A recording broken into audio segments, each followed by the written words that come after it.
Hello student, good morning to all of you. सभी साथियों को मेरा नमस्कार, सभी को जय हिंद जय भारत। दोस्तों, मेरा नाम हिम्मत काला है और मैं एक संविधान का शिक्षक हूं।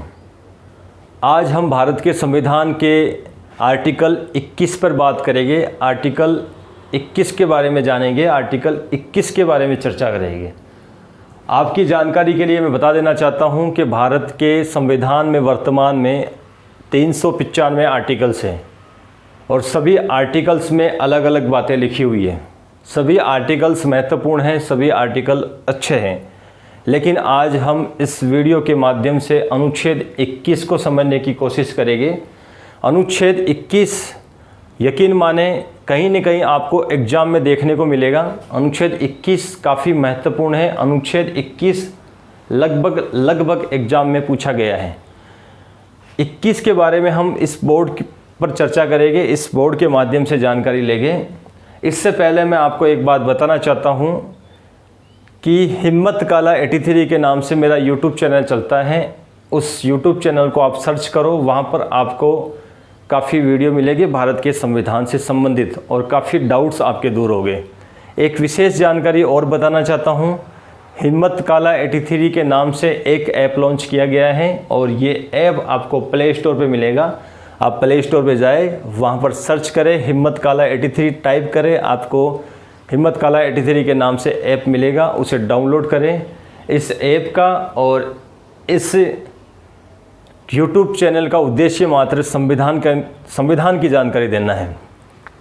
आपको बताना चाहता हूँ कि हिम्मत काला 83 जो ऐप लॉन्च हुआ है, इस ऐप के माध्यम से मैं लाइव क्लास शुरू करने वाला हूँ और जल्द मैं आपके सामने लाइव आऊँगा और रीट की बैच और रीट के कोर्स और वर्तमान में जितने भी एग्ज़ाम हैं संबंधित कोर्स और संबंधित बैच तैयार करूंगा और लाइव के माध्यम से संविधान के डाउट्स दूर करूंगा।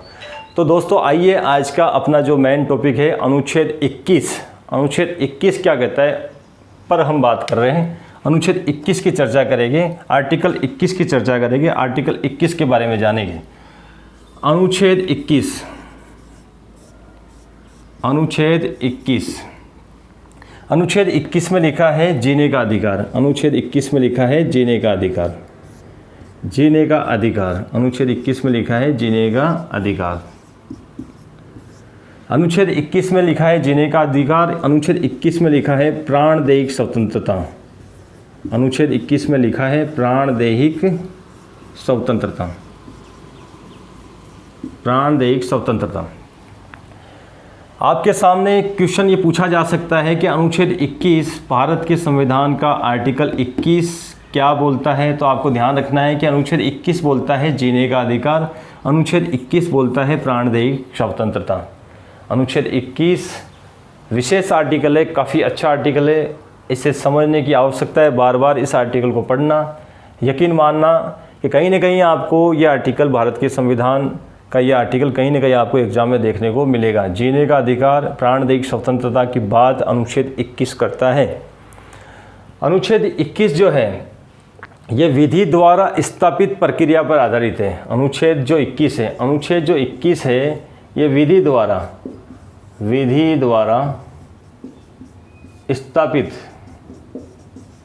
स्थापित प्रक्रिया पर आधारित है। ये ध्यान रखना है आपको। अनुच्छेद 21 विधि द्वारा स्थापित प्रक्रिया पर आधारित है। विधि द्वारा स्थापित प्रक्रिया, ये प्रक्रिया हमने जापान से ली है। ये कहाँ से लिए? जापान से लिए। जापान का कंसेप्ट है, ये ध्यान रखना है आपको। कभी कभार पूछा जा सकता है कि विधि द्वारा स्थापित प्रक्रिया का कॉन्सेप्ट कहाँ से लिया गया है, तो जापान से लिया गया है। और विधि द्वारा स्थापित प्रक्रिया का उल्लेख अगर किसी आर्टिकल्स के बारे में पूछे, वैसे पूछेगा नहीं, अगर पूछ भी ले तो ध्यान में रखना है कि अनुच्छेद 21 ही इसके बारे में बात बताता है। विधि द्वारा स्थापित प्रक्रिया का अर्थ ये होता है कि किसी भी व्यक्ति को मृत्यु दंड दिया जा सकता है, किसी भी व्यक्ति को मौत की सज़ा दी जा सकती है और ये सज़ा भारत की सरकार देती है, भारत की केंद्र सरकार देती है। लेकिन सबसे बड़ी बात यह है, क्या इस सज़ा को कोई भी व्यक्ति दे सकता है? क्या इस सज़ा को राष्ट्रपति दे सकता है? क्या इस सज़ा को कोई भी सरकार दे सकती है? दे तो सकती है, लेकिन विधि में लिखा होना चाहिए। किस में लिखा होना चाहिए? विधि में लिखा होना चाहिए, कानून में लिखा होना चाहिए। कानून में लिखा होना चाहिए। कानून का मतलब ये है कि भारत के संविधान में लिखा होना चाहिए। भारत के संविधान में लिखा होना चाहिए। ध्यान देना है आपको, भारत के संविधान में लिखा होना चाहिए। अर्थात किसी व्यक्ति को मृत्युदंड दिया जा सकता है, किसी व्यक्ति को मौत की सज़ा दी जा सकती है, लेकिन विधि द्वारा स्थापित प्रक्रिया के आधार पर। और विधि द्वारा प्रक्रिया का जो वर्णन है, स्थापित प्रक्रिया का वर्णन, ये हमने कहाँ से लिया है? जापान से लिया है। जीने का अधिकार एक तरह से सभी व्यक्तियों को प्राप्त है। भारत में निवास जो करते हैं सभी व्यक्तियों को प्राप्त है, और भारत में नहीं, पूरे वर्ल्ड में जितने भी लोग हैं उन सभी को जीने का अधिकार है। माँ के गर्भ में जो बच्चा पल रहा है उसे भी जीने का अधिकार है, उसे भी जन्म लेने का अधिकार है। जब बच्चा जन्म लेता है तो जन्म लेने के बाद जैसे ही बाहर के वातावरण में आता है तो उसे हर चीज़ की आवश्यकता होती है। उसे हवा की आवश्यकता होती है, उसे पानी की आवश्यकता होती है, और इन्हीं सभी इंस्ट्रूमेंट से, इन सभी चीज़ों से व्यक्ति का विकास होता है। व्यक्ति का विकास होता है तभी व्यक्ति की ग्रोथ होती है, व्यक्ति अपना जीवन जीता है। अगर किसी व्यक्ति को पानी से वंचित कर दिया जाए, किसी व्यक्ति को शुद्ध हवा से वंचित कर दिया जाए तो व्यक्ति की मौत हो जाएगी, व्यक्ति जिएगा नहीं, व्यक्ति जी नहीं सकता है। ये अनुच्छेद 21 बताता है। अनुच्छेद 21 की बात करते हैं हम। अनुच्छेद 21 में क्या क्या कॉन्सेप्ट है, अनुच्छेद 21 में क्या क्या लिखा हुआ है, उस पर भी हम चर्चा कर रहे हैं। दोस्तों, आपको बताना चाहता हूँ, जीने का अधिकार का मतलब एक लाइन नहीं है ये जीने का अधिकार। जीने का अधिकार का मतलब ये है कि अगर आप किसी व्यक्ति को पानी देना बंद कर दो, किसी व्यक्ति को ये कहो कि आप 2 महीने तक पानी नहीं पियोगे, तो व्यक्ति क्या जिंदा रह पाएगा? व्यक्ति जिंदा नहीं रह पाएगा। कारण यह है कि व्यक्ति तभी जिंदा रहेगा जब उसे पानी मिलेगा, और व्यक्ति जिंदा कब रहेगा? तब उसे खाना मिलेगा। व्यक्ति जिंदा कब रहेगा? जब व्यक्ति स्वस्थ रहेगा। ये सारी की सारी बातें हमें कहीं ना कहीं अनुच्छेद 21 में देखने को मिलती है। अनुच्छेद 21 में हम बात करते हैं जैसे जीने का अधिकार मिला है हमें, और उसके साथ जैसे नींद का अधिकार, नींद का अधिकार, नींद लेने का अधिकार भी भारत के संविधान के अनुच्छेद 21 में निहित है। किस तरह से किसी व्यक्ति को नींद आ रही है, व्यक्ति सोना चाहता है तो व्यक्ति सो सकता है।